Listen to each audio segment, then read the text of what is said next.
Hello दोस्तों, welcome to my YouTube channel Global English Academy. दोस्तों, मैं सोनू सर आपके सामने दोबारा हाजिर हुआ हूँ एक नए पेपर सेट के साथ में। दोस्तों, जैसा कि हम जानते हैं एसएससी स्टेनोग्राफर के एग्ज़ाम हमारे आने वाले हैं और दिसंबर में 10, 11 या 12 तारीख को आपके एग्ज़ाम होने की संभावना है। इसी चीज़ को ध्यान में रखते हुए मैं जो टेस्ट सीरीज़ लेकर आया हूँ उसमें पर डे मैं आपके लिए एक पेपर सेट लेकर आता हूँ। रोज़ाना रात को 9 बजे, जी हाँ, रोज़ाना रात को 9 बजे हम पेपर सेट को अपलोड कर देते हैं आपके लिए, जिसमें हम प्रीवियस ईयर क्वेश्चंस को सॉल्व कर रहे होते हैं। हम समझते हैं कि किस तरह का पैटर्न पेपर में पूछा जाता है, क्या आया है और कैसा आएगा। अभी सेट नंबर 1 से लेकर 19 तक मैं कंप्लीट करा चुका हूँ। पूरा का पूरा प्लेलिस्ट पड़ा हुआ है, आप जाके चेक कर सकते हैं। आज मैं जो चर्चा करने वाला हूँ सेट नंबर 20 पे चर्चा करने वाला हूँ। देखिए भाई, मेरे वीडियोस में इधर उधर की फालतू बातें नहीं होती है। मैं सिर्फ अप टू द मार्क ही पढ़ाता हूँ। जो एग्ज़ाम के अंदर आता है, जैसा आता है, सिर्फ उसी चीज़ पे मैं डिस्कशन करता हूँ। तो बिना समय गवाए हम अपने वीडियो को शुरू करते हैं। ये रहा क्वेश्चन नंबर 1। देखिए, मैं 1 से लेके पूरा यहाँ 50 तक, एक्चुअली ये 100 क्वेश्चन की सीरीज़ है। 50 क्वेश्चन हम पहले बता देते हैं, 50 क्वेश्चन हम सेकंड उसमें भेजते हैं। यहाँ 50 तक मैं सॉल्व करवा चुका हूँ इसके। आज मैं सेट नंबर 20 के अंदर कहाँ से सॉल्व करवाने वाला हूँ? मैं सॉल्व करवाने वाला हूँ 51 से। कहाँ से सॉल्व करवाऊंगा? सेट नंबर 20 में 51 से शुरू करूंगा मैं। तो देखिए, Henry playfully asked the kids that how can you split this paper further into the pieces. ठीक है, अब आपको क्या बताना है? इसका स्पीच बदलना है, डायरेक्ट को आपको इनडायरेक्ट नरेशन में बदलना है। अरे यार, लाइट को भी अभी जाना था। चलो ठीक है, फिर तो हम पढ़ाते हैं। Henry playfully asked the kids. अब यहाँ पे ध्यान रखना है, Henry playfully asked the kids. How की जगह पे हाउ रहेगा। यहाँ पे थोड़ा सा ध्यान रखिए, कैन आ रहा है तो कैन किस में कन्वर्ट होता है? कुड में कन्वर्ट होता है। तो देखिए, कुड तो यहाँ पर भी है, कुड यहाँ पर भी है, कुड यहाँ पर भी है, लेकिन थोड़ा सा डिफरेंस रहेगा इसमें कि कुड किस जगह पे प्लेस होना चाहिए। यहाँ कुड पहले आ रहा है, ये बिल्कुल नहीं आएगा, ये गलत है। ठीक है, यहाँ पर कुड क्या आ रहा है? बाद में आ रहा है, ये बिल्कुल गलत है। यहाँ पर अच्छा, कुड हैव आ रहा है जो कि गलत है। कुड हैव नहीं आना चाहिए, कुड स्प्लिट आना चाहिए। दिस का क्या हो जाएगा? दैट हो जाएगा। गेट खोल देना। दिस का दैट हो गया है। अब ये देखो, यहाँ से दिस किस में कन्वर्ट हो जाएगा? दैट में कन्वर्ट हो जाएगा। दिस किस पे कन्वर्ट होगा? दैट में कन्वर्ट होगा। मैं प्रॉपर आंसर क्या कर दूंगा बताइए? यहाँ से दैट तो आएगा नहीं, दैट नहीं आता। Option number 3 will be my final answer, यही हो जाए। क्लियर? आगे आइए 52 पर। अब मैं थोड़ा सा स्पीड पकड़ता हूँ इसको करने में। ड्राइवर बोला गया है, while driving Satish always switches off his mobile phone and kept it in the dashboard. तो देखिए, ड्राइविंग करते समय वो अपने मोबाइल फ़ोन को स्विच ऑफ कर लेता है और डैशबोर्ड के अंदर रख देता है। तो देखिए, एंड आ रहा है। एंड के पहले वर्ब की फर्स्ट फॉर्म आ रही है, तो एंड के बाद में भी कौन सी फॉर्म आएगी? वर्ब की फर्स्ट फॉर्म। तो कैप्ट नहीं होगा, क्या हो जाएगा? कीप्स हो जाएगा। क्या हो जाएगा? कैप्ट नहीं होगा, कीप्स का यूज़ करना पड़ेगा, क्योंकि ऑलवेज लगा हुआ है, प्रेजेंट टेंस में ही बनेगा। आगे बढ़ेंगे। आगे क्या दिया हुआ है आपको? Appropriate fill in the blank बनना है। He dash all the autumn leaves.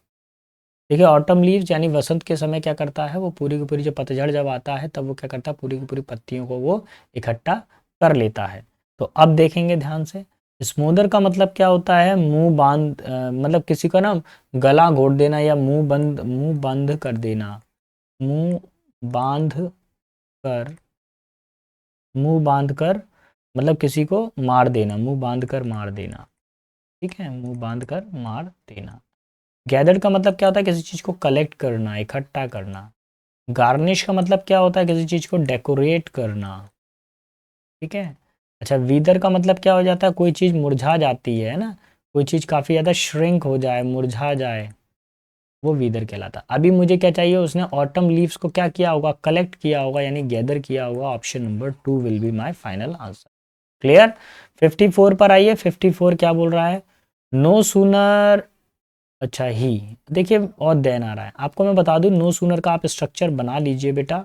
ये पेपर के अंदर बहुत इंपॉर्टेंट है, बार बार पेपर में पूछा जाता है। मैं एक स्ट्रक्चर बना रहा हूँ नो सूनर का, आप उस स्ट्रक्चर को वैसे का वैसे ही बना लीजिएगा। और ये आने वाले स्ट्रक्चर्स में से बहुत इंपॉर्टेंट है बेटा, इसको स्टार प्लस कर लेना आप लोग इसको। नो सूनर के तुरंत बाद में कभी भी सब्जेक्ट नहीं आता, नो सूनर के तुरंत बाद में हैड आता है या फिर हेल्पिंग वर्ब आती है। अभी यहाँ पे क्या दिया हुआ, नो सूनर ही वाज दिया हुआ है, इन दोनों को हटा के आपको करना चाहिए हैड ही, ये हमारा प्रॉपर आंसर हो जाएगा। या अगर आप इसको वाज ही भी कर देते हैं, ठीक है, तो भी आप ठीक ठाक तौर पे पहुंच जाएंगे, लेकिन हैड ही मेरे हिसाब से अप्रोप्रिएट आंसर होना चाहिए। तो option number 4 will be my final answer. Clear. 55 पे आइए, आप थोड़ा सा स्पीड पकड़िएगा, है ना। अब मैं स्पीड में करवा देता हूँ आपको। Jimmy danced his way to glory laughing all the way to the bank after winning the trophy. ठीक है, अब इसका जो आंसर है इसमें देखिए, जिमी ने क्या किया, बहुत ज़्यादा डांस किया, खुशी मनाई, बहुत ज़्यादा खुश हुई, और जब उसने ट्रॉफी को जीता। इस दिए गए सेंटेंस के अंदर कहीं पे कोई एरर नहीं है। Option number 3 will be my final answer. Clear. देखिए बेटा, मैं स्पीड इसलिए तेज कर दी है मैंने, क्योंकि रीज़न ये है, अब एग्ज़ाम आपका आ गया है, आप स्लो मोशन में पढ़ते रहोगे तो होने से नहीं रहा, फिर तो आप नेक्स्ट ईयर के लिए तैयारी करें। अगर आप फास्ट रिवीजन चाहते हैं तो अब मेरा यही तरीका है, मैं ऐसी जल्दी जल्दी तरीके से करवाता हूँ, प्लीज़ आप इसको मैच करिए जिससे आपका सिलेक्शन हो सके। The visitor of the restaurant were enthralled by the dulcet tune that the pianist played. अब यहाँ पे थोड़ा समझ लीजिए, डलसेट का मीनिंग क्या होता है, इसका मतलब होता है मधुर, जिसकी आवाज़ कैसी हो, काफ़ी मधुर आवाज़ हो, है ना, आवाज़ कैसी हो, जिसकी मधुर आवाज़ हो, तो क्या हो जाएगा, स्वीट एंड सूदिंग, ये इसका आंसर हो जाएगा, मधुर और सुरीली आवाज़ हो, इनऑडिएबल नहीं होगा, अनप्लीजेंट नहीं होगा, ईयर पीसिंग नहीं होगा। Option number 1 will be my final answer. 57 पर आइए, 57 क्या बोलता है, he said that these dresses are cheap, उसने कहा कि ये ड्रेस क्या है, काफ़ी ज़्यादा सस्ती हैं। तो पहली चीज़, सैड का सैड रहने वाला, इन्वर्टेड कॉमा की जगह दैट, दीज का होता है दोज, दोज, दीज लगा हुआ है, ये हट जाएगा यहाँ से, दीज लगा हुआ है ना, ये हट जाएगा यहाँ से। अब क्या बचा, दो दो, ड्रेसेस की जगह ड्रेसेस आ गया। अब देखिए, ड्रेसेस सिंगुलर है कि प्लूरल है, सर ये तो सिंगुलर आ रहा है, तो ये गलत है, ड्रेसेस क्या है, प्लूरल है, इसलिए क्या आना चाहिए, वर आना चाहिए। Option number 4 will be my final answer. देखिए, अगर आपको मेरा पढ़ाना पसंद आ रहा है, लग रहा है कि सर आपके लिए मेहनत कर रहे हैं और आपके पेपर की स्पीड को मेंटेन किए हुए हैं, पेपर के लेवल को मेंटेन किए हुए हैं, तो प्लीज़ बेटा एक लाइक शेयर सब्सक्राइब ज़रूर करें। हम एक लाइक के तो हकदार बनते हैं, बस एक लाइक कर दीजिए बेटा। चलिए, bite the bullet, bite the bullet पे क्या क्या होता है, इसका मतलब होता है जोखिम उठाना। बाइट द बुलेट का मतलब क्या होता है, कि काफ़ी ज़्यादा जोखिम उठाना, रिस्क लेना, क्या कह सकते हैं, रिस्क उठाना, टेक रिस्क। तो देखिए क्या बोला गया है, ईट समथिंग अनहेल्दी, कुछ अनहेल्दी खाना नहीं, to get something over because it is inevitable, कोई ऐसा काम करना जो बिल्कुल अटल हो, यानी कि रिस्क उठाना, ऐसा काम करना, यही इसका आंसर हो जाएगा, option number 2। To buy ammunition because of upcoming danger, हथियारों को खरीदना क्योंकि भविष्य में कोई खतरा आने वाला है, नहीं। To feel powerless because of the fatigue, मतलब काफ़ी थकान के कारण अपने आप को शक्तिहीन समझना, ये तो नहीं होने वाला। 59 पर आइए, 59 क्या कह रहा है, 59 वाले के अंदर अगर आप देखेंगे, आपको डायरेक्ट नरेशन को चेंज करना है, इनडायरेक्ट नरेशन से डायरेक्ट में जाना है। आई सैड सैड सैड, दैट को हटाइए, इन्वर्टेड कॉमा लगा हुआ है, वैन की जगह वैन हो गया, इट की जगह पे इट हो गया। देखिए, स्टॉप्ड कौन सी फॉर्म है, पास्ट टेंस है, तो मैं आपको बता दूं, अगर हमारे पास में डायरेक्ट नरेशन के अंदर वर्ब की फर्स्ट फॉर्म होती है, तो इनडायरेक्ट नरेशन बनाते समय उसको बदलते हैं हम सेकंड फॉर्म, क्योंकि यहाँ इनडायरेक्ट नरेशन तो दिया हुआ है, हमको अपोजिट जाना है, इनडायरेक्ट से डायरेक्ट में जाना है, तो फॉर्म कौन सी होनी चाहिए, वर्ब की फर्स्ट फॉर्म हमारे पास में अवेलेबल होना चाहिए। कौन सी फॉर्म होनी चाहिए, वर्ब की फर्स्ट फॉर्म। तो देखो यहाँ पे क्या आ रही है, सेकंड फॉर्म आ रही है, फोर्थ वाला तो कैंसिल हो गया, यहाँ विल आ रहा है, ये भी कैंसिल हो गया। अच्छा देखिए, यहाँ पे स्टॉप्स आ रहा है, यहाँ पे भी स्टॉप्स आ रहा है, लेकिन देखिए यहाँ स्टॉप के बाद में क्वेश्चन के अंदर क्या टी और टू प्रपोजिशन आ रहा है क्या, नहीं आ रहा, लेकिन यहाँ प्रपोजिशन आ रहा है, जो कि गलत है। जितना पेपर में पूछा जाए केवल उतना ही आपको आंसर करना होता, अलग से प्रपोजिशन वगैरह नहीं लगाना। Option number 1 will be my final answer, यही मेरा आंसर हो, ठीक है। और थोड़ा सा और ध्यान देंगे, जो मस्ट होता है वो वुड हैव टू में बदल जाता है, ठीक है। आगे बढ़ते हैं अगले क्वेश्चन की तरफ पर। अगला क्वेश्चन नंबर 3 क्या कह रहा है, थर्ड वाले में दिया हुआ है, she was special education teacher for the dyslexia children, ठीक है। डिसलेक्सिया जो एक बीमारी होती है उन बच्चों के लिए, ये क्या है, कि स्पेशल एजुकेशन टीचर है। By an elementary school in Kenya, Kenya के एलिमेंट्री स्कूल में। देखिए विद्यालय में है वो, तो विद्यालय के लिए हम किसका यूज करेंगे, एट एन एलिमेंट्री स्कूल। ठीक है, option number third will be my final answer. Number 61 देखिए, 61 क्या कह रहा है, the boy said, said to किसमें बदला, टोल्ड टोल्ड टोल्ड टोल्ड में। ठीक है, the teacher the teacher the teacher, यहाँ पे क्या आ रहा है, दैट, ये तो कैंसिल हो गया फोर्थ वाला। ठीक है, और देखिए आगे द टीचर, तो ठीक है, इन्वर्टेड कॉमा की जगह दैट आ रहा है, दैट आ रहा है, दैट आ रहा है। ठीक है, आई की जगह पे ही। अब देखिए यहाँ क्या है, प्रेजेंट टेंस है, यहाँ पर कौन सा टेंस है, प्रेजेंट टेंस है, टेंस तो बदलना पड़ेगा, तो ये तो हो गया कैंसिल। अब कौन सा बचा, फर्स्ट और second, week week week, in maths maths maths, and seek, seek कौन सी फॉर्म है, वर्ब की फर्स्ट फॉर्म है, यहाँ पर भी सीक वर्ब की फर्स्ट फॉर्म है, तो सेम सेम तो हो ही नहीं सकता, आपको वर्ब चेंज तो करनी पड़ेगी। सीक की जो सेकंड फॉर्म होती है वो होती है सॉट।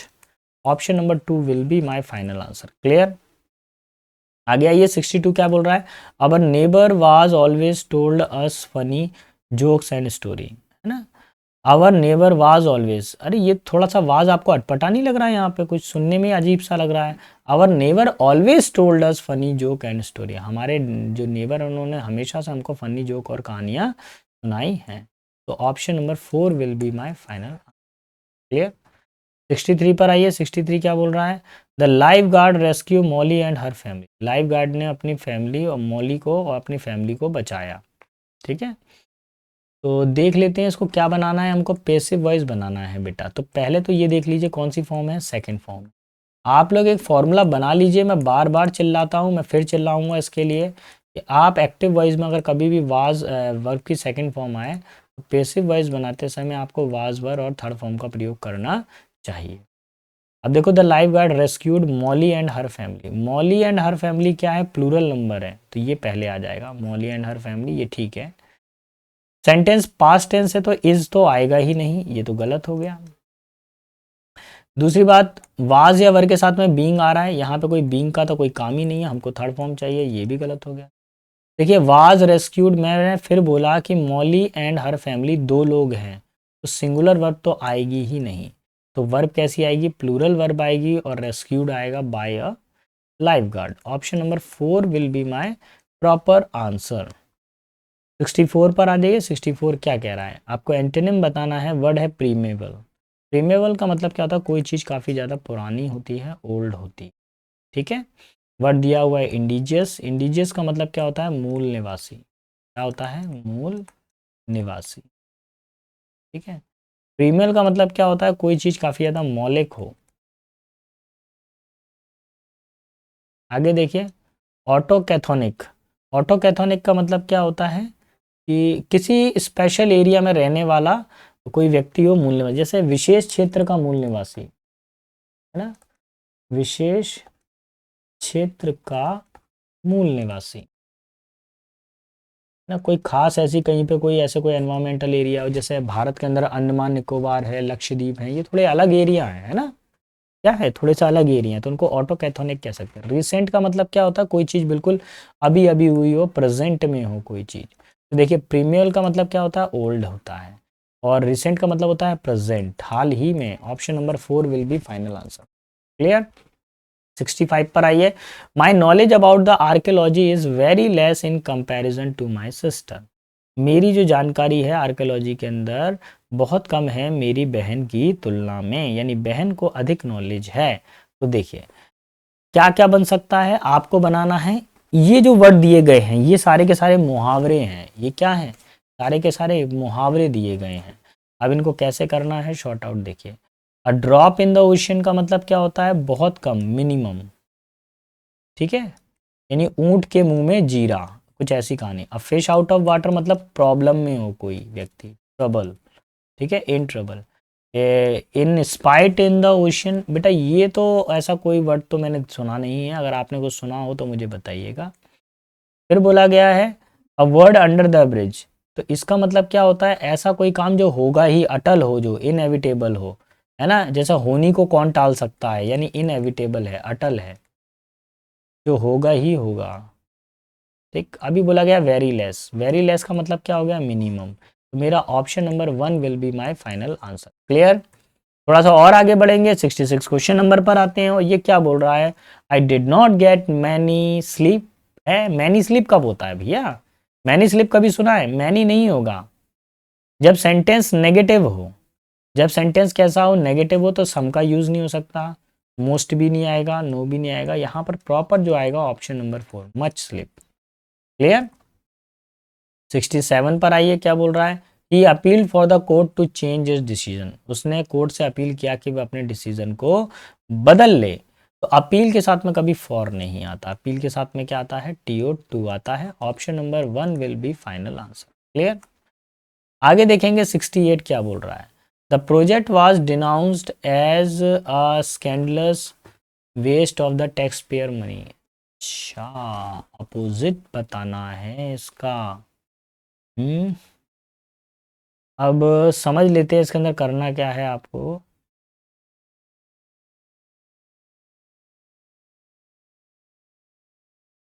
डिनाउंस का मतलब ऐसे त्याग देना होता है, क्या होता है, the project was denounced as a scandalous waste of the tax payer money.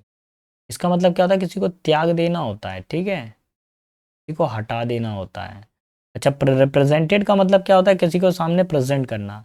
और डिफेंडेड का मतलब क्या होता है, किसी की रक्षा करना होता है या किसी का अगेंस्ट होते हैं, डिफेंस करते हैं ना हम, बचाव करते हैं, निंदा, किसी का बचाव करते हैं हम लोग, तो वो हो जाता है।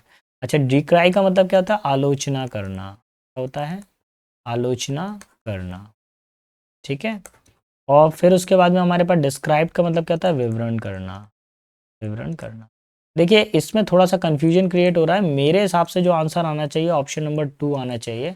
आपका क्या आंसर आ रहा है प्लीज़ मुझे कमेंट बॉक्स में लिख कर बताइएगा। मेरा आंसर ऑप्शन नंबर 2 है, आप एक बार चेक करके मुझे बताइएगा, क्योंकि मैं ये क्वेश्चन पेपर आप लोगों के साथ में ही सॉल्व करता हूँ, ऐसा नहीं कि पहले से कुछ है तो भी है, आप लोगों के साथ सॉल्व करता हूँ तभी मेरे को पता चलता है। यहाँ पे आंसर मेरे हिसाब से डिफेंडेड होना चाहिए, आप प्लीज़ चेक करके मुझे कमेंट बॉक्स में लिख के बताइएगा, ठीक है। चलिए आगे बढ़ते हैं 69 पे। अच्छा, ग्रिगेरियस देख लीजिए, सिनोनिम आपको बताना है, वर्ड है ग्रिगेरियस। ग्रिगेरियस कौन होता है, जो सामाजिक होता हो, जो एक साथ समूह में रहता हो, सामाजिक या सामूहिक, ठीक है। एंटी सोशल का मतलब क्या होता है, जो असामाजिक हो, ठीक। एक्साइटेड का मतलब क्या होता है, काफ़ी ज़्यादा एक्साइटेड हो, मतलब किसी चीज़ को लेके काफ़ी ज़्यादा उत्सुक होता है। सोशेबल का मतलब क्या होता है, सामाजिक। यही इसका आंसर है ऑप्शन नंबर 3। इंट्रोवर्ट का मतलब क्या होता है, कोई शाई पर्सन हो, जो लोगों से कम बात करता हो, शर्मीला टाइप का हो, introvert. Option number 3 will be final answer. बेटा सिनोनिम आपको बताना है, वर्ड है अबेंडेंट। अबेंडेंट का मतलब होता है किसी चीज को त्याग देना, लीव कर देना, गिव अप कर देना, त्याग देना बेटा। पहला वर्ड देखिए यहाँ से 64 में, चेरिश। चेरिश का मतलब क्या होता है बताइए, चीयर करना, चीयर करने का मतलब क्या होता है, काफ़ी खुशी मनाना, ठीक है। तो चेरिश का मतलब होता है किसी चीज़ को नरिश करना, किसी को पोषण देना, नरिशमेंट। कंस्ट्रक्ट का मतलब होता है निर्माण करना, यानी कि मेक। टॉलरेशन का मतलब होता है किसी चीज़ को बर्दाश्त करना। और रिलिंकिश का मतलब होता है त्याग देना, राजगद्दी को त्याग देना, पद को त्याग देना। Option number 1 A for America, ठीक है, रिलिंक्विश, OMG। चलिए भैया अब आ गए हम लोग किस पर, पैसेजेस पर आ गए, किस पर आ गए हैं, पैसेजेस पर। तो इसके बारे में चर्चा कर लेते हैं। अब क्वेश्चन नंबर 70 तक तो हमारे पूरे ग्रामेटिकल थे, और 71 से लेके पूरा अप टू द 100 तक पूरे पैसेज आएंगे, पैसेज को हम रीड करते जाएंगे साथ साथ में। पानी वानी तो है नहीं है यार यहाँ पे, हम तो भूल ही गए पानी लाना। चलो डोंट वरी, अब तो रिकॉर्डिंग के बाद ही पियेंगे। Another feature of the post-Cold War era is that the West has become the victor of the East-West ideology rivalry. Western system and the Western influence in general started to dominate the whole world. देखिए क्या हुआ, जब post cold war हुआ था उसका एक बड़ा प्रभाव ये आया कि पश्चिमी सभ्यता ने पूरे संसार भर में अपना क्या है, परछाव, अपना जो है परछाई या अपनी पहचान बनाना शुरू कर दी।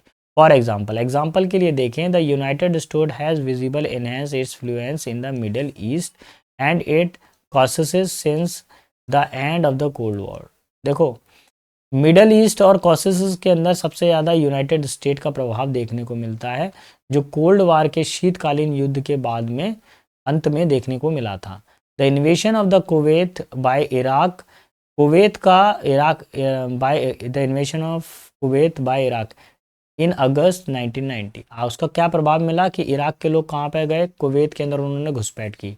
And following the gulf crisis, और उसके बाद में गल्फ के अंदर जो पीढ़ी परेशानियां बढ़ी उसका कारण भी बना। In a way created an opportunity for the United State to exercise its hegemonic power, its hegemonic power in the Middle East. अब उसका प्रभाव क्या करा, यूनाइटेड स्टेट ने अपनी जो ताकत थी, जो उनकी जो आधिपत्य वाली क्षमता थी, उसको मिडल ईस्ट में भी बढ़ा लिया। In the following year the absence of the country power, the influences of the United state increase further. और बोला गया है कि अब्सेंस में, किसकी अब्सेंस में, काउंटर पावर के अब्सेंस में क्या हुआ, यूनाइटेड स्टेट्स ने क्या करा, तेजी से अपने पैरों को पसार लिया। With the military operation to the Afghanistan, उसने अफगानिस्तान में मिलिट्री ऑपरेशन कीजिए। इन्वेंशन ऑफ इराक, इराक के अंदर इन्वेंशन किया। आफ्टर द सितंबर 11 2001 अटैक, 2001 के अटैक के बाद में अफगानिस्तान और इराक के अंदर घुसपैठ होना चालू हो गई। The United State perpetuated its dominance in the region, और धीरे धीरे करके उन्होंने अपना प्रभाव बढ़ाना शुरू कर दिया। The regions of the Caucasus Caucasus was formerly under the Russian and sphere of the influence, but the United States managed to enter the energy-rich region with some new allies used to the part of the Soviet Union such as Azerbaijan, Ukraine and Georgia. देखो क्या किया उन्होंने, हमारे United state ने Azerbaijan, Ukraine और Georgia के अंदर भी अपने पैर पसारे, उनसे मित्रता की और कूटनीतिक तरीके से उनके साथ में भी वो शामिल हो गया। Although Russia certainly did not want the United States present in the region, हालांकि रशिया नहीं चाहता था कि यूनाइटेड स्टेट इसमें किसी भी प्रकार का हस्तक्षेप करे। Its ability to prevent its remain limited, like NATO. NATO expanded to involve the western European and a region also used to under the Soviet influence। तो देखिए यहाँ पर एक नाटो के बारे में चर्चा की जा रही है, जो ईस्टर्न यूरोप का जुड़ा हुआ क्षेत्र है, जो किसके अंडर आ रहा है, सोवियत इन्फ्लुएंस में आ रहा है। फिर क्या बोल रहा है, Russia in the beginning tried to resist the NATO expansion. Russia ने प्रयास किया था कि नाटो का जो फैलाव है उसको रोका जाए। पोजिंग सेवरल थ्रेड्स, कई सारी धमकियां भी दी, including creating a counter defence organisation, but it was eventually convinced with the project of the partnership of peace, through which is preserved many of the privilege in the eastern European country. और इसमें क्या हुआ था, उन्होंने शांति वार्ता भी की और काफ़ी और कई सारी सुविधाएं उन्होंने ईस्टर्न यूरोपियन कंट्री में प्रोवाइड की। 71 का आंसर क्या हो जाएगा, ऑप्शन नंबर 2 हो जाएगा। बोला गया इनमें से कौन सा करेक्ट नहीं, कौन सा करेक्ट है। Western system, western influence in general started to dominate the whole world after the cold war. Cold war के बाद में, शीतकालीन युद्ध के बाद में पश्चिमी सभ्यता का फैलाव चारों तरफ हो गया था, यही इसका आंसर है।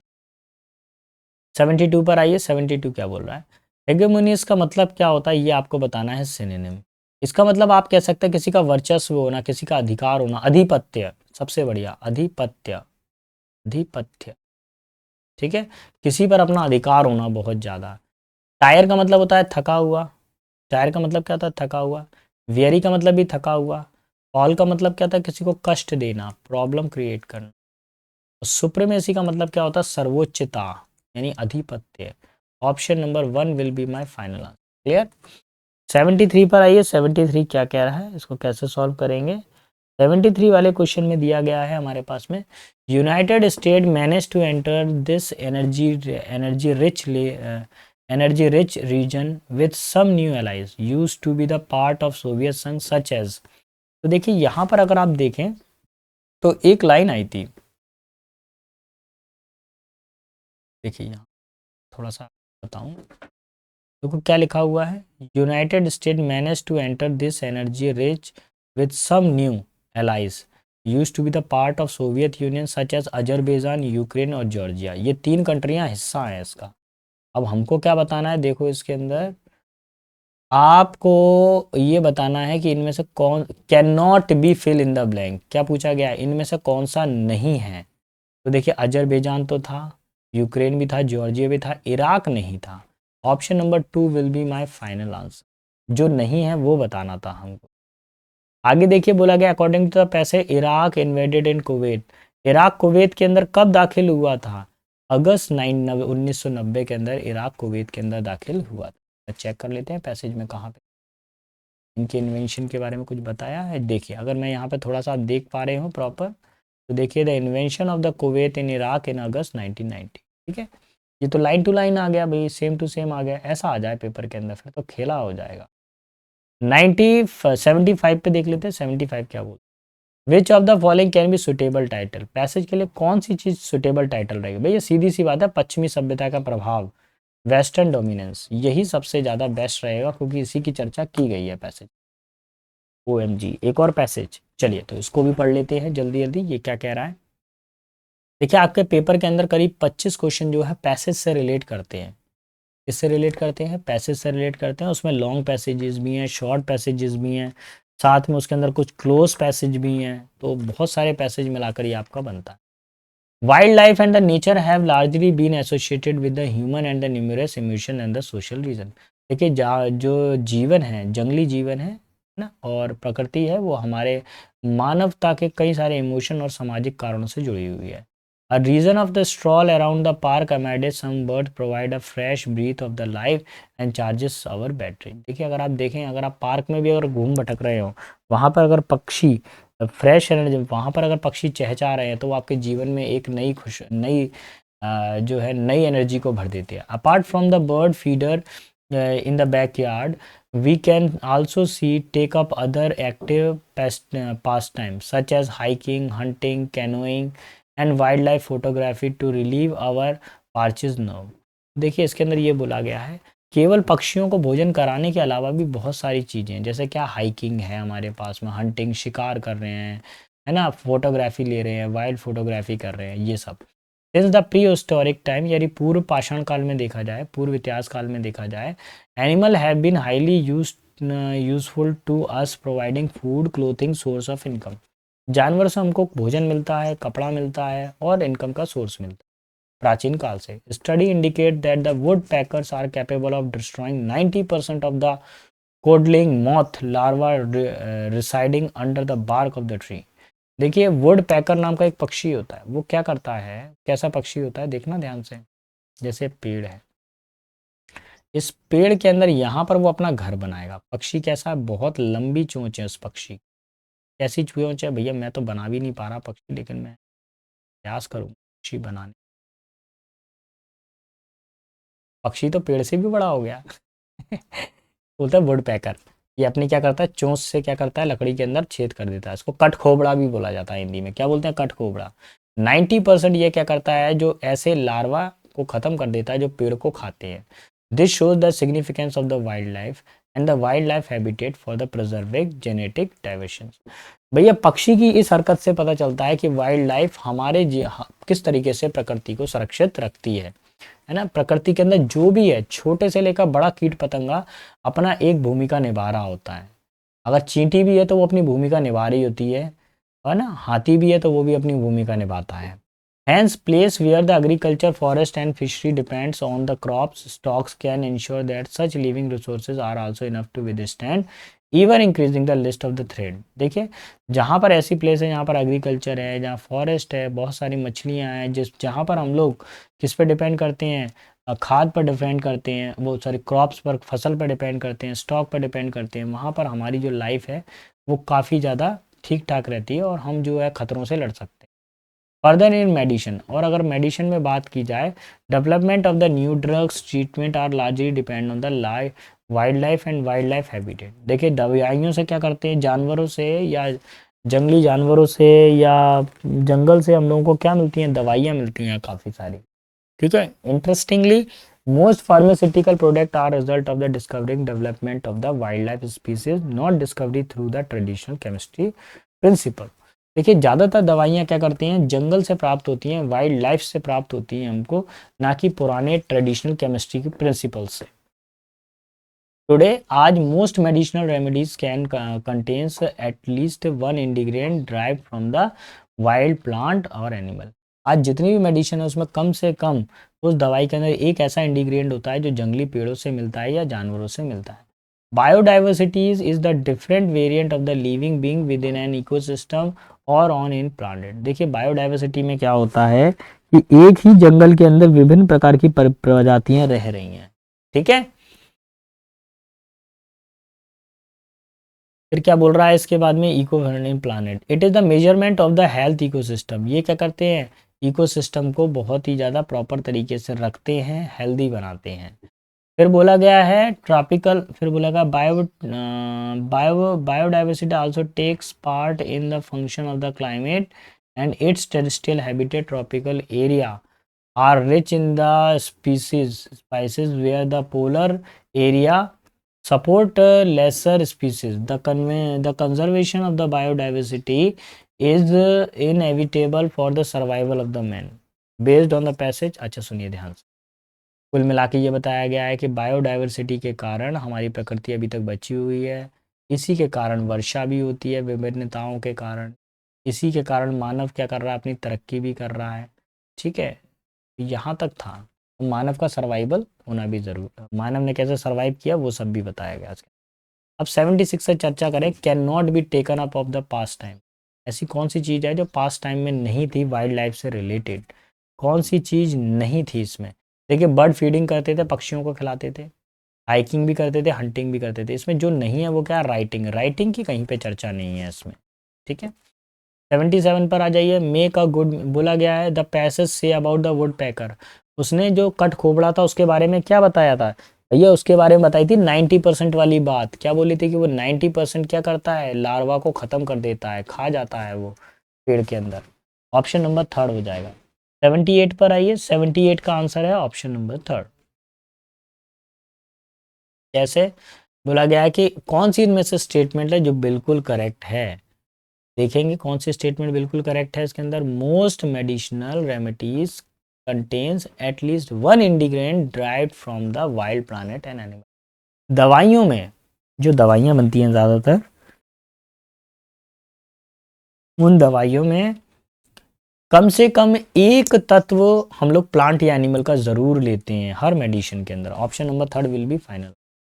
79 पर आइए, 79 का आंसर हो जाएगा wild life has helped human in all except. देखिए वाइल्ड लाइफ मानव की हर चीज़ में मदद करती है, किस किस चीज़ में मदद नहीं करती है वो हमको बताना है।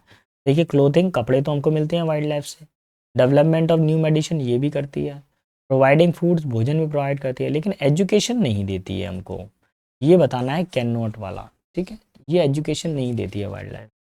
80 पर आ जाइए, 80 क्या बोल रहा है, बोला गया है कि डिफरेंट वेराइटीज ऑफ बायोडाइवर्सिटीज क्या होते हैं, डाइवर्सिटी क्या होता है भैया, बायोडाइवर्सिटी के अंदर क्या होता है, विभिन्नता में भी एकता होती है। तो यह क्या हो जाएगा, different variety of living beings with an ecosystem. एक ही पर्यावरण के अंदर विभिन्न प्रकार के जनजातियों रह रहे हैं, यानी कैसे, मतलब एक एरिया वहीं पे लायन है, वहीं पे टिगर है, वहीं पे एलिफेंट है, रैट है, एंट है, बहुत सारे जानवर, अलग अलग जानवर एक ही एरिया में रह रहे हैं, मिलजुल के रह रहे हैं। तो हमारा आंसर हो जाएगा ए फॉर अमेरिका। चलिए अब पैसेज के बारे में चर्चा करते हैं। अगर आपको मेरा पढ़ाना पसंद आ रहा है, लग रहा है कि सर हमारे लिए मेहनत कर रहे हैं, तो प्लीज़ मेरे चैनल को लाइक, शेयर और सब्सक्राइब करना ना भूलिएगा। आपने देखा होगा कि इतने पूरे लेक्चर के अंदर मैंने कहीं पर भी कोई फालतू बकवास नहीं की है। जैसा पेपर आता है, जो पेपर की डिमांड है, बस मैं उसी पर कॉन्सेंट्रेटेड होकर ही पढ़ाता हूँ। और कोशिश ये है कि कम समय में मैं आपको बेहतरीन और ज़्यादा से ज़्यादा कंटेंट आपको प्रोवाइड कर सकूं। एज अ रूल, नियम के अनुसार, you see I am not lugged into family row, ठीक है। नियम के अनुसार अगर आप देखें तो मैं फैमिली रो के अंदर, लग्ड इनटू का मतलब कहता है पीछे पीछे घूमना, फैमिली के साथ में पीछे पीछे घूमना। On the occasion when aunt is calling aunt like the mastodon bellowing, mastodon बिलोविंग,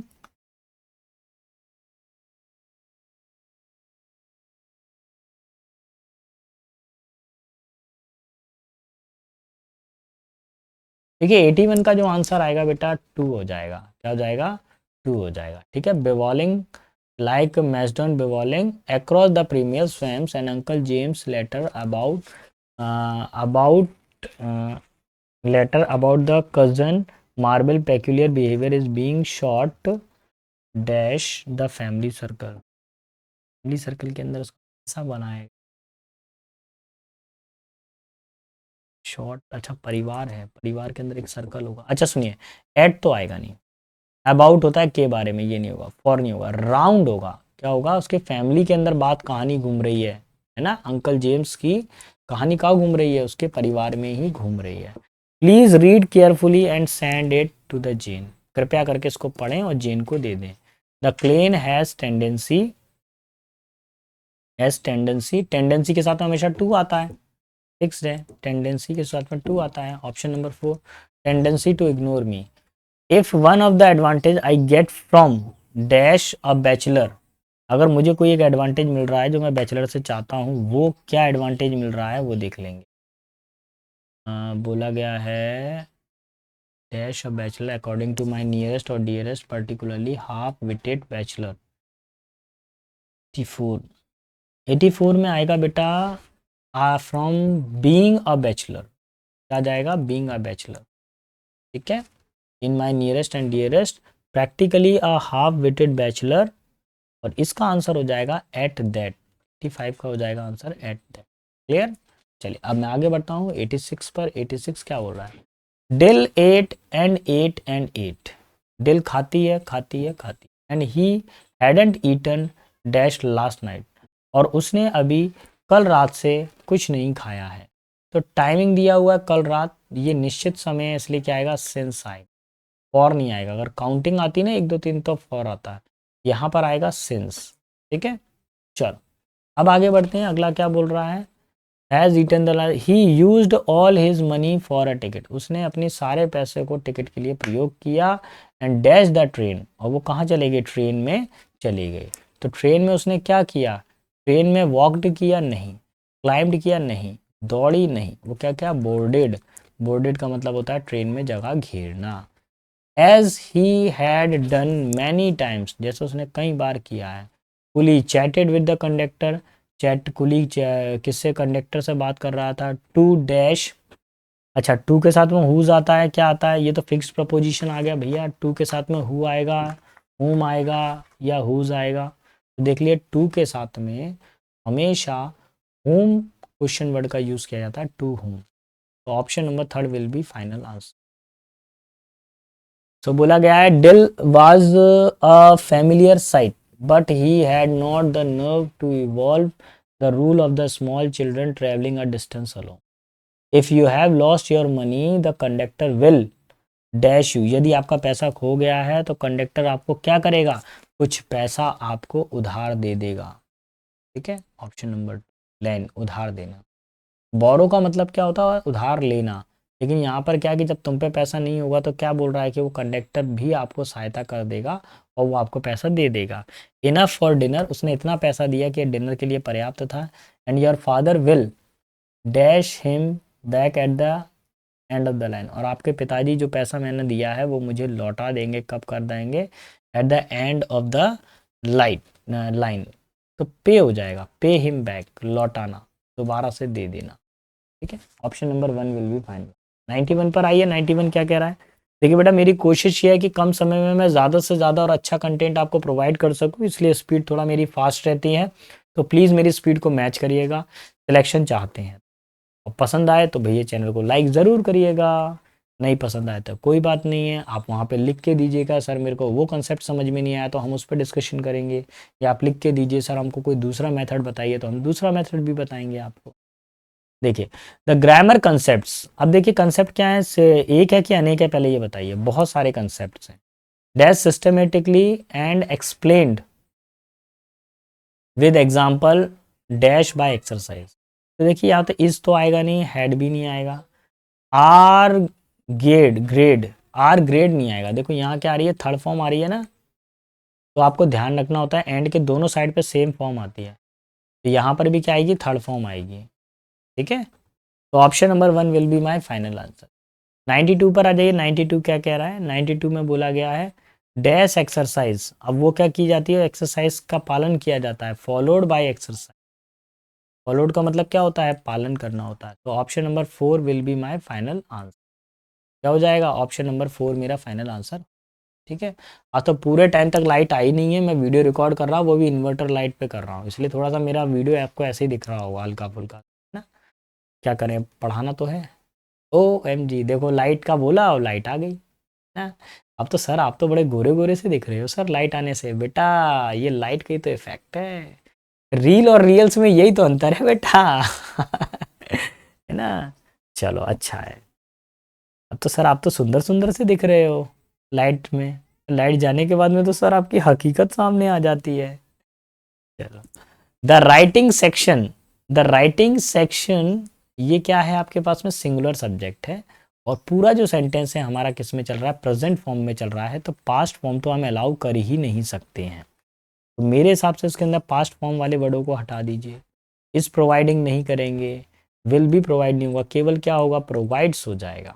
ठीक है, प्रोवाइड करती है, क्या करती है, अबेंडेंट प्रैक्टिकल, उसमें बहुत सारी प्रैक्टिस होती है।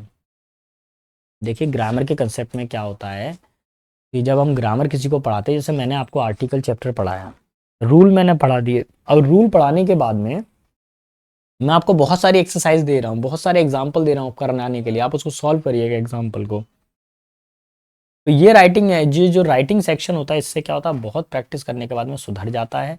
And imaginative writing with the necessary scaffolding, इसका मतलब क्या होता है, स्कैफोल्डिंग का मतलब क्या होता है कि जैसे आप लोगों ने देखा है, इसका मतलब होता है, मैं कैसे बताऊँ, सुन बताऊँ कैसे बताऊँ। क्योंकि जब कभी घर मकान बनता है, घर मकान बनता है तो वो क्या करते हैं, ऐसे करके लकड़ियों या बांस से क्या करते हैं, पहरा बांधते हैं। ऐसे बिल्डिंग होती है ना, बिल्डिंग के ऊपर ऐसा करके बांस से पहरा बांधते हैं, जिससे उसके ऊपर चुनाई कर सके। तो वो जो पहरा होता है वो क्या कहलाता है, स्कैप फोल्डिंग कहलाता है। टू टू हेल्प लर्नर, ये क्या करता है, एक पहरा सा बांधता है। ग्रामर क्या करती है, या जो जो लर्नर है, जो सीखने वाला बच्चा है, उसको मदद करती है सीखने में। ठीक है, फिर बोल रहा है the listening and speaking section have actively activities embedded in meaningful text. और बोला गया लिसनिंग और स्पीकिंग सेक्शन है, उसकी जो एक्टिविटीज़ हैं वो क्या करती हैं, एक प्रॉपर अपना मीनिंग बयां करती हैं। And that will encourage dash to interact confidently in English. और जब किसी का राइटिंग स्किल अच्छा होता है, रीडिंग स्किल अच्छा होता है, स्पीकिंग और लिसनिंग अच्छी होती है जिसकी, उसको एनकरेज किया जाता है, उसको साहस बन जाता है ऐसे लर्नर को इंग्लिश में अच्छे से इंटरेक्ट करने के लिए। Option number 4 will be my final. Clear. आएंगे क्वेश्चन नंबर 96 पे। 96 क्या कह रहा है, 96 में बोला है to my utter dash the little dark boy was striding. अच्छा, टू माई अटर, इसमें हो जाएगा इसका आंसर एस्टोनिशमेंट। एस्टोनिशमेंट का मतलब क्या होता है, काफ़ी ज़्यादा अजनबी सा, आश्चर्य सा महसूस करना। उसको काफ़ी ज़्यादा आश्चर्य महसूस हुआ, कब हुआ, द लिटिल बॉय स्ट्राइडिंग, या छोटा वाला बच्चा क्या कर रहा है, striding dash up and down the lawn while the, देखिए स्ट्राइडिंग का मतलब क्या होता है, भटकना, है ना। लॉन जो एरिया है उसके अंदर क्या है, बच्चा जो है बहुत तेज़ी से इधर उधर भटक रहा है, ठीक है, घूम रहा है। फिर क्या बोल रहा है, स्ट्राइडिंग डैश, अच्छा, ग्रीडीली का मतलब होता है लालच से। लालच से तो नहीं भटकेगा, यूजली हमेशा तो नहीं भटक रहा है, सॉफ्टली आराम से नहीं होगा। इनपरवियसली, इनपरवियसली मतलब उसको कोई रोक नहीं सकता है, तो मतलब वो घूम ही रहा है। बच्चा क्या है, भटक रहा है, गार्डन के अंदर घूम रहा है, वो उसको कोई रोक नहीं सकता है, इस तरीके से। While the white younger youngster, जबकि दूसरा जो है white youngster walked dash behind him, और जो दूसरा वाला जो यंगर बच्चा है वो उसके पीछे पीछे क्या है, घूम रहा है। क्या कर रहा है, उसके पीछे पीछे क्या कर रहा है, घूम रहा है। इवेंचुअली का मतलब होता है अंत में, अंत में तो नहीं घूम रहा, उसको तो वो फॉलो कर रहा है। ऑब्वियसली का मतलब होता है स्पष्ट रूप से, ये भी नहीं होगा। डेफिनेटली निश्चित रूप से। एब्जेक्टली, एब्जेक्टली का मतलब क्या होता है, कृपापूर्ण, है ना। वो उसकी कृपा से, जैसे आगे वाला बच्चा दौड़ रहा है तो वो पीछे वाला भी उसकी तौर पे दौड़ रहा है, उसको फॉलो कर रहा है, उसकी कृपा पे दौड़ रहा है। गेट मी अ बनाना, कि मेरे को एक बनाना दीजिए। द लिटिल बॉय रैन, छोटा वाला बच्चा भाग गया, रैन डैश रैन इनटू हाउस, छोटा बच्चा क्या है, घर के अंदर भाग गया। दो भाई हैं, पहला वाला दौड़ रहा है, दूसरा वाला उसके पीछे दौड़ रहा है, वो कह रहा है कि मेरे को बनाना दीजिए, और वो बच्चा जाके कहाँ घुस गया, दूसरे वाले घर में घुस गया। एंड डैश, तो आंसर क्या हो जाएगा, 99 का आंसर ऑप्शन नंबर 2। अच्छा, एक ज़रूरी चीज़ और, देखिए अभी मैं बताता हूँ 100 वाले का भी आंसर अभी आपको बताता हूँ, उससे पहले समझिए कुछ चीज़। आज सेट नंबर कितना है, 20। कल हम आपके लिए लेकर आएंगे 21 नंबर सेट। रात को 9 बजे रोजाना ये पेपर सेट की प्रैक्टिस चलती है। तो प्लीज़ क्लास को मिस ना करें, और जब तक आपके स्टेनो का एग्ज़ाम नहीं हो जाते तब तक हम सीरीज़ को कंटिन्यू रखेंगे लास्ट डे तक। तो अगर आप देखें यहाँ पर, अब क्वेश्चन पर आ जाइए। द लिटिल बॉय रैन, रैन कौन सी फॉर्म है? सेकंड फॉर्म है। तो एंड के बाद में भी कौन सी फॉर्म होनी चाहिए? Second form. Played second form है, रीअपियर्ड सेकंड फॉर्म है, मूव सेकंड फॉर्म है, वरीड सेकंड फॉर्म है। ये सारी की सारी सेकंड फॉर्म। तो इसमें क्या होगा, जैसे ही बच्चा घर के अंदर गया और वहाँ से जिस बच्चे के पीछे दौड़ रहा था, उससे वहाँ से दोबारा से वो हमारे सामने प्रस्तुत हुआ, रीअपियर्ड हुआ। थोड़ी देर तक घर में गया, बनाना खाया और फिर सामने आ गया। तो option number third will be my final answer. Clear? तो बेटा आज के सेशन में इतना ही था। अगर आपको मेरा पढ़ाना पसंद आया हो तो प्लीज़ मेरे चैनल को लाइक, शेयर और सब्सक्राइब करना ना भूलिएगा। और ध्यान रखिए, कल मैं फिर मिलूंगा आपको रात को 9 बजे एक नए पेपर सेट के साथ में। तब तक के लिए सारे बच्चों को बेटा बेस्ट ऑफ लक, अच्छे से तैयारी करें, अपना और अपने माता पिता के नाम को रोशन करें। Best of luck.